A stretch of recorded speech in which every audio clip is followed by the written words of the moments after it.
fuck out, they'll come back. Maybe shit's going down.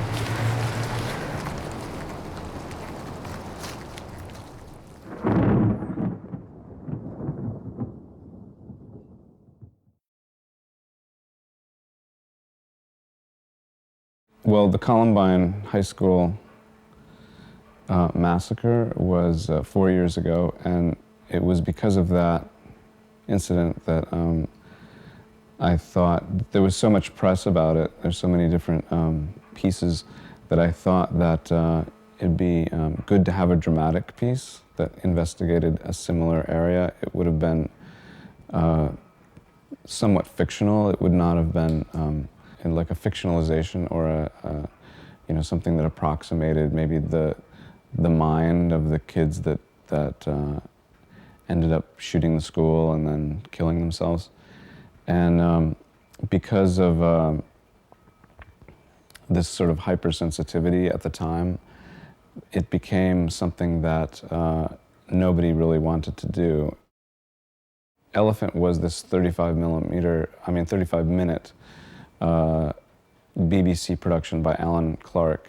It was something that a friend of mine, Harmony Korine, said was his favorite film of all time. So I kind of knew about it because Harmony had explained what it was, although I hadn't seen it. And so, you know, I got interested in, you know, the idea of Harmony doing it in a way that was not specifically a Columbine story.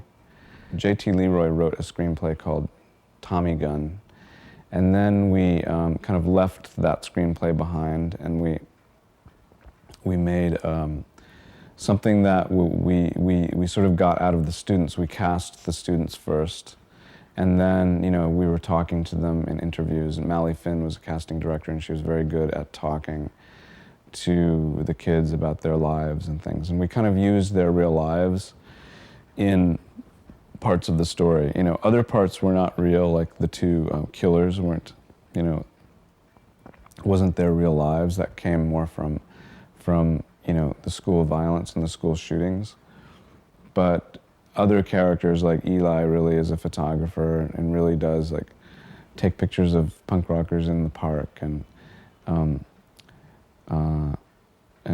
other parts of the story resembled the students' lives.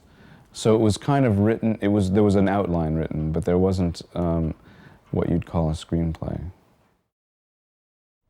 It could be finished pretty much when the shooting stopped. You know, it was designed so that whatever we shot was what was going to end up in the film. I guess it's a little bit like you know, what I think of as cinema verite, or what the cinema verite credo, I think, was that you don't stop the camera, you keep going, and you don't cut the image, you don't cut back and forth. It's one continuous piece. It uses moments in the different students' lives that are usually left out because of a sort of need to get at conflict, you know, or to get at, I guess, a development of story. So we kind of left that part out, and we were showing the things that really kind of happened during your day, you know, in high school, or in what we were supposing were the students' day, and those things being,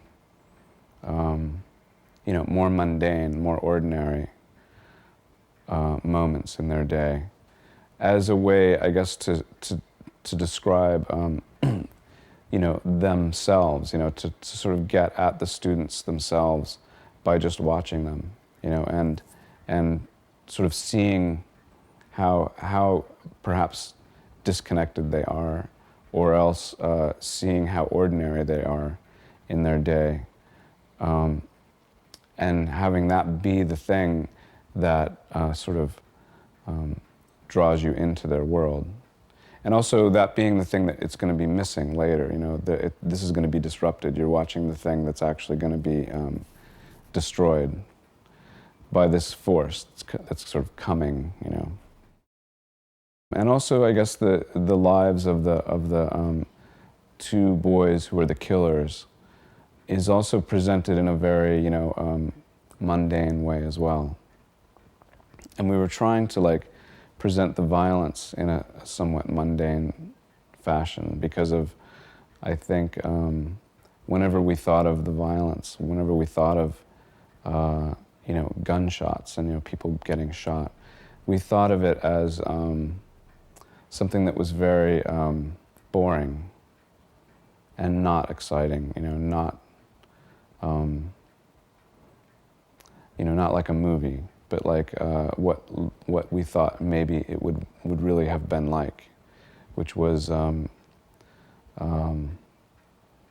know, uglier than a movie. Archetypes, I mean, all the characters are representations of people that I knew when I went to high school. You know, there was always like the jock and the girlfriend. I mean, the jock is playing football, and then he has a girlfriend, and they have a problem. The kid with the camera, you know, the kid with dyed blonde hair, who's sort of you know, his own entity. The three girlfriends, the girl with glasses. You know, they're all sort of icons of high school, you know, as far as I remembered. And we met them in a casting session, you know, we're just sort of like cast high school students. They all came, and we were picking the ones that were the most kind of present. I'd never made a film where you actually shoot teenagers that, when you're making a film and if you're like showing kids, I have had kids in the films, but they're always like, you know, over 18 because of just rules and regulations of shooting with underage kids. Although Casey Affleck in To Die For, he was 17 when he shot that, whereas like Joaquin was 20, I think. I think that was the only, and Alison Follen, she was 15. So in that movie, we were using, you know, real teenagers. In this case, they're all the characters are these real teenagers, and yeah, it's great to shoot them because they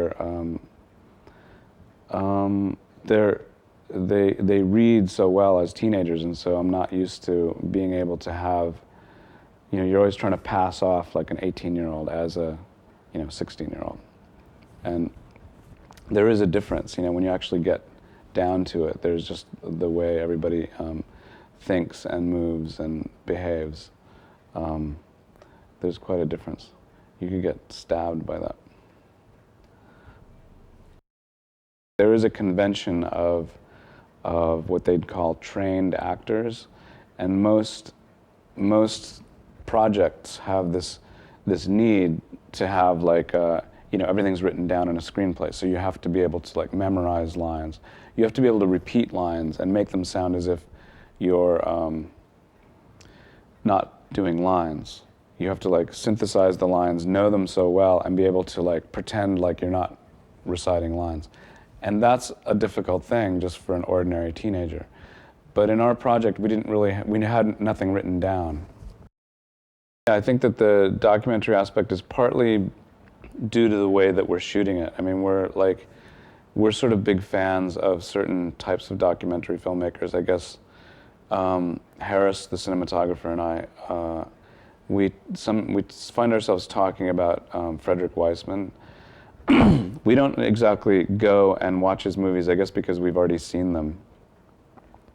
But there's something about, you know, the way he looks at the world, and also the way he uses, like focuses his attention and allows people just to be themselves. We talk about that a lot, and that is something that I think affects the feeling of the film, the way we're just watching the kids. And then the other thing is that since they're doing what they want and they're making up their own lines, it tends to have a quality of being somewhat of a has a documentary aspect. And then you're in a real high school that resembles the high school that they go to, and you have a bunch of kids together, so they have their relationships sort of like they do in high school. It was like a fun high school because it was a film. My idea was to just look at the very last moments, you know, and not look at the leading up to the moments, but the very last hour, and also accompanying that last hour was like the last day in the lives of the two killers, and just see what was sort of in their environment, and having the small amounts of information within their environment be things that get you thinking about the actual event as a viewer. If we were positive about reasons why we thought this happened specifically, that we probably have put them in, you know. But it was always so elusive, exactly why, that it's almost like it could be the weather, you know. And so we show like the clouds, you know, and it could be, you know, madness, you know. So we show him holding his head, and it could be all these different, you know, the video games that they're playing. It could be, you know, things being thrown at him in the classroom. But to say specifically it's one thing or have a theory about exactly why, I didn't think about this while we were making it, but because the questions come up from some of the press members, I know that it's a very human. It's in our interest to identify the reason why, so that we can feel safe. You know, we can identify the reason why, so that we can feel that we're not part of it. You know, that it's demonized and that it's identified and controlled. You know, so to not have a reason specifically, you know, like laid out before you, is against some types of nature. You know, it's against the detective, you know, that's trying to like discover the reason why. I mean, there's another reason that that was in Bowling for Columbine that isn't in our movie, but I think is a pretty good one, which is alluded to in our movie in the sense of their environment. But Matt Stone, who went to the same high school, has said in Bowling for Columbine that that if you go to this high school, you're made to like feel that if you don't achieve something while you're there, that you will the same thing will happen when you later in life after you graduate. If you haven't succeeded in high school, you won't succeed later in life.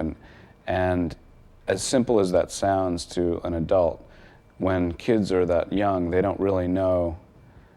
They can't see beyond a certain point, so they believe it. They believe that they actually are doomed for you know, eternity.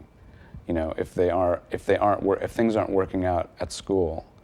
So that kind of sense of like incompleteness or failure, I think, got them feeling that they had no future.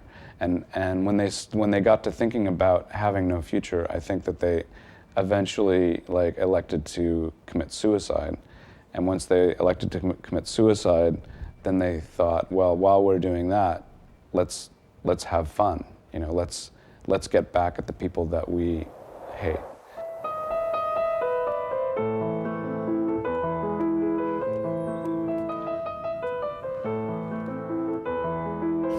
He's like,